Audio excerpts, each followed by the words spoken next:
Hey, welcome back to my channel. If you are new here, then hi, my name is Erica, and today I'm going to talk a bit about a controversial topic. So I'm going to try to explain myself the best way that I can, so that I don't offend anybody or hurt anybody. But this was actually a topic that I did a final paper on for one of my classes, and it is about the disabled nice guy. And as you may have guessed, since I used air quotes, when I say nice guy, I don't mean actual nice guys. I mean men who are nice to women in the hopes that the woman will date them or have sex with them, or just basically being nice to women as a means to an end, instead of just being nice for the sake of being nice. And this also has to do with some gender-based violence and SA, so trigger warning for that, although I'm not gonna go into graphic details about that, because that's not the purpose of this video. But the purpose of the video is to dispel the myth that disability automatically makes somebody harmless. But it's also to remind people that this issue is very nuanced, and so when talking about this, we have to use care, because there is a history of disabled people being demonized, and I do not want to contribute to that. But I do think this is a big issue, an issue that I myself have had to deal with certain disabled men. So the first thing I'm going to do is I'm going to define what the term nice guy is. And this is, I'm reading a quote that's from an article I found. I believe it was on Bustle, but I'm going to link it down below. I'm going to link all of my sources down below.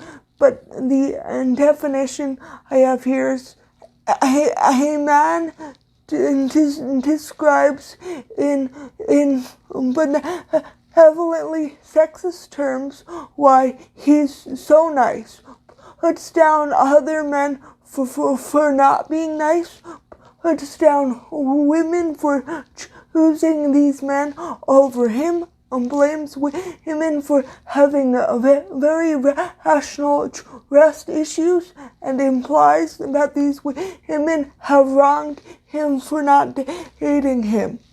And perhaps most characteristically, he describes himself as one of the good guys, which is almost always a surefire way.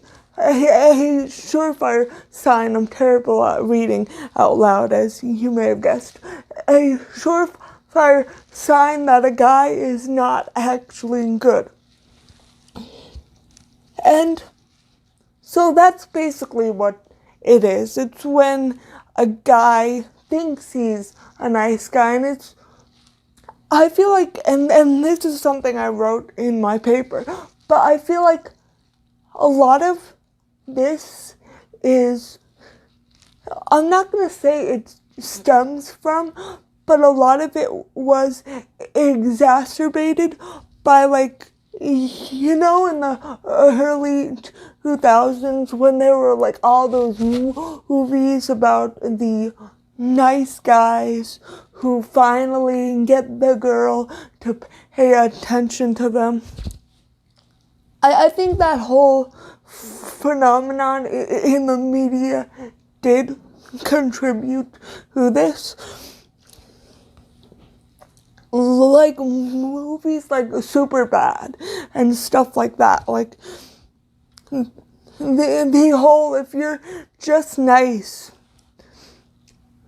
then a girl will finally choose you. But it's like relationships are a lot more complicated than that most of the time. It's not just, oh, he's nice to me, so I'm gonna choose him. Like, that's not really how relationships work. It's hard to explain. And I'm not the best person to explain it. But yeah. But one thing that made me want to explore this topic is I listened to a podcast called Boys Like Me, and it delved into the online incel community. And if you don't know what the incel community is, it is primarily an online community that is primarily made up of cisgender straight men who call themselves involuntarily celibate, basically saying that the reason they're not having sex is because no women will have sex with them, and that is the women's fault instead of something they could possibly be doing wrong. And I'm not saying that facetiously. I'm saying that they see it as they're a victim of women not wanting to have sex with them. But what is interesting is that the term incel and its community was actually coined by a bisexual woman who was trying to form a community of people who felt like outcasts and who wanted like support of other people who were dealing with not having sex, I guess. But like, so the community didn't start out as this evil, heinous thing, but somehow it morphed into it when it got into the hands of the wrong people. And probably one of the most infamous incels was Elliot Rodger, who KILLED a lot of people in California, and he actually had a YouTube channel before he passed away, and he talked a lot on this YouTube channel about feeling like an outcast and being mad that women never went for nice guys like him. But the thing was instead of focusing on either bettering himself or changing the world in a positive way, he became very angry and very violent, which obviously is not good. And so he did what he did.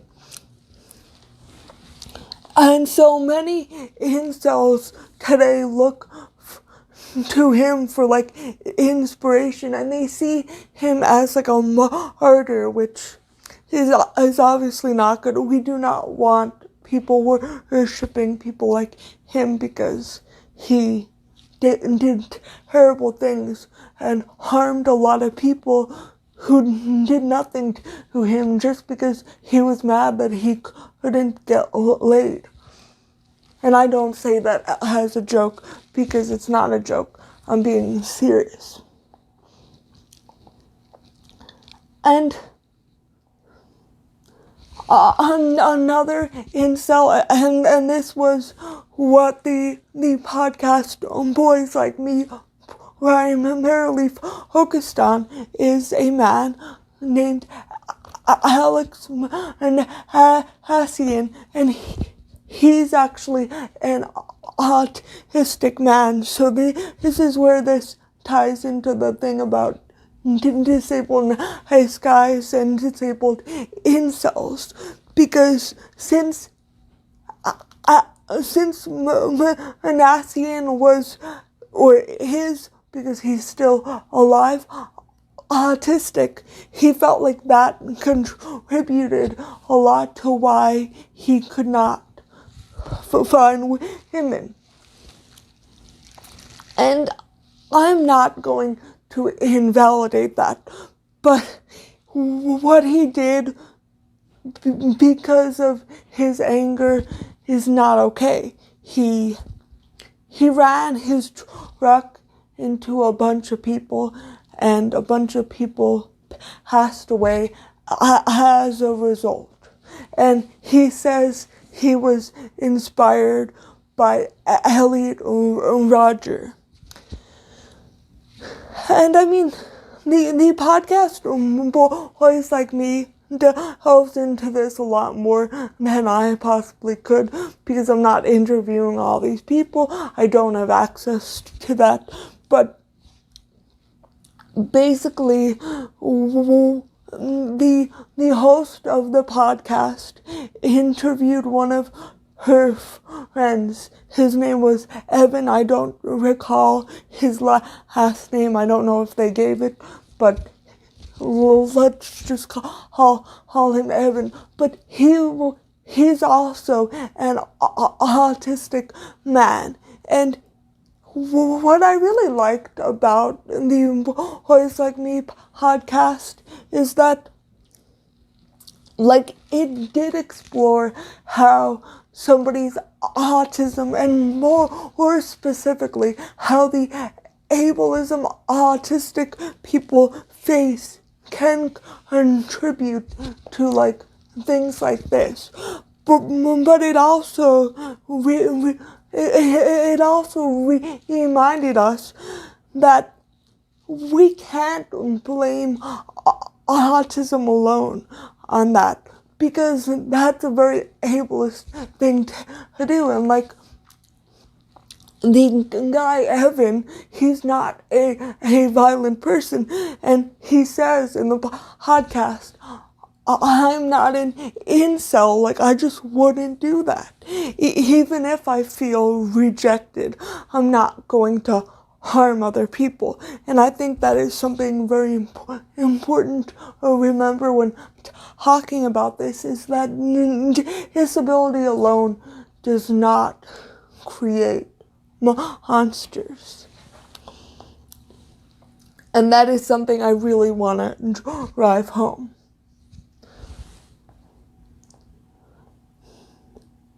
Sorry, I'm scrolling down my essay to see what I should talk about next.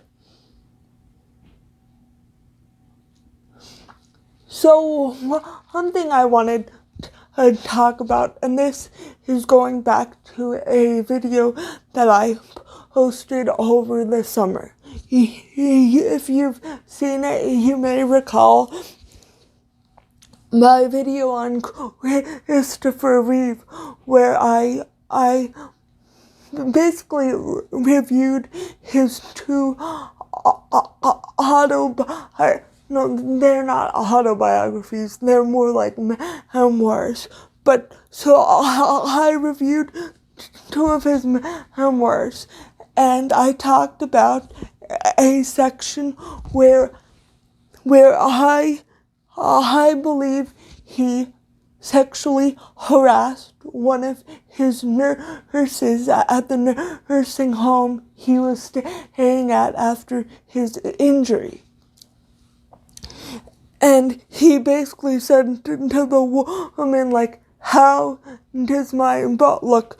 Because he had a sore on his butt. And the nurse said, it looks great. And so then he said to her, well, I know that. I mean my skin. And while that may seem like an innocent joke, I do believe that Christopher Reeve, because of his celebrity status, has a power and a privilege that a lot of other people don't have. So when they make uncomfortable comments like that, it puts, like, well, in this case, it put the nurse in a very uncomfortable position because she couldn't really go to her boss and say, hey, Christopher Reeve kind of made a sexual comment to me, because the boss would be like, well, that's Christopher Reeve. You can't really do anything because he, like, if we speak out against Christopher Reeve and we're a bunch of normal people, who's gonna be believed more and who has more resources? Christopher Reeve. And a guy actually reached out to me and told me that by sharing this, I was trivializing sexual harassment, and I was also slandering Christopher Reeve. And also, another thing this guy said was, Christopher Reeve does not have power because he was disabled, and also that nobody should feel harassed by him because he's disabled, so he can't act on it, which is bullshit. Quite frankly, I have been sexually harassed by disabled men throughout my life. Them being in a wheelchair does not make the harassment any less valid. And also, disabled people can have sex. Disabled people can commit violence. And I think it's a real issue that we don't talk about enough. And now I'm gonna sort of delve into the story of Madison Cawthorn. If you don't know, Madison Cawthorn is a United States representative, and when he was first running in 2020, some allegations against him came out that he essayed and sexually harassed women. And now I'm not here to comment about whether I believe these allegations are true or not, but instead I'm going to talk a bit about his defense to these claims and why this defense is troubling to me. So his spokesperson basically came out and was like, well, I mean, to the extent that he could do things as a man in a wheelchair. So basically, like, downplaying these claims, being like, well, what can a man in a wheelchair possibly do to anyone? But the thing is, and here I'm gonna have to go into a bit of detail about these claims, so if you don't want to hear it, you can skip ahead. Hopefully I'll put a time stamp. But basically, he was on a date with a woman, and he had her sit in his lap, and he was forcibly kissing her and just making her very uncomfortable. Now, him being in a wheelchair would not stop him from being able to forcibly kiss someone. And you can't convince me otherwise. I'm not saying he did this, but I'm saying, well, he's in a wheelchair is, quite frankly a ridiculous thing to say. And it just really invalidates people who have been victimized by disabled men. And now I'm going to go into a bit of my experience being harassed by some disabled men. So if you don't know, I went to camp for like a decade of my life, and I loved camp. I have great memories from camp. I have lifelong friends, and it just made me into the person I am today. But I did have some not so great experiences at camp, and one of them was when this guy basically just randomly approached me. I didn't know him that well, and he asked me out, and I turned him down. And then he proceeded to tell me what he wanted to do with my body, which was basically, in a very graphic way, it was ANALSEX. And that made me very uncomfortable. And one of the reasons why it made me uncomfortable was because this was in public and everybody else could hear. And now this man was in a wheelchair. But that didn't make it any less uncomfortable that he had made that comment in front of all of my friends. And at camp, another time, I was also groped by someone. And I don't say this to make people feel sorry. I don't see myself as a victim. But I'm sharing these stories to remind people that disability does not make people innocent angels. Disabled people can still be perpetrators of violence and perpetrators of other crimes and not so great things. And what I want to talk about here is that I believe the misconception that disabled people are innocent contributes to disabled men behaving badly, because, and I've seen this, I witnessed it firsthand, is people almost encourage disabled men who act in these ways because they think it's funny, because they think violence and disability are basically opposed, and they're not. And another thing I want to talk about is the documentary Murder Ball. Now, if you've never seen Murder Ball, it's basically a documentary about quad rugby. And in this documentary, number one, there's lots of toxic masculinity, lots of, trying to out-masculine each other and seem tougher.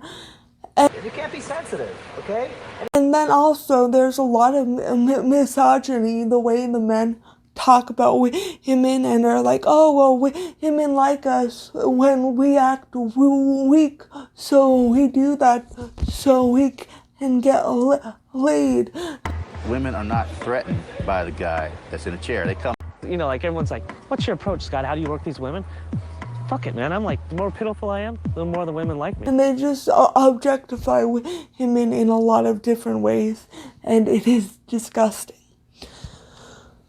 And that documentary is another example of this. And the fact that the documentary never, really addressed that because they were disabled men. So most people would like laugh it off and be like, well, they're allowed to act that way because they're disabled. And it's like, well, no, you're not allowed to act that way.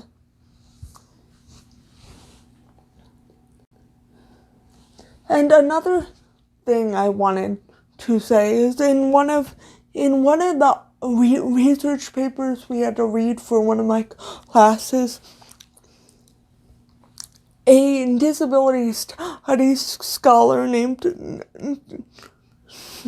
Thomas Shakespeare interviewed a bunch of disabled men regarding their sexuality and their relationship to masculinity. And one of the disabled men said that he thinks he cannot be sexist because he's weaker than most, physically weaker than most women. And I would just like to dispel that myth, because I know a lot of physically disabled men that are misogynistic, but I also know a lot of disabled men who are not misogynistic. But I think the only way to not be misogynistic is to actually work on that. So if you think your disability just absolves you of misogyny, odds are you are a misogynistic person.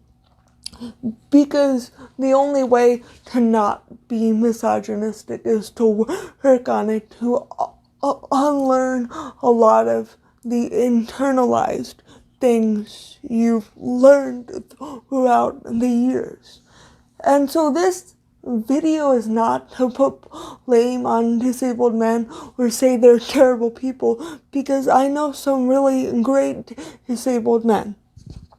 But it's to say that as a society, we need to dispel the myth that disability equals innocent, and we need to stop encouraging bad behavior in disabled people because we think it's funny, because it's not funny.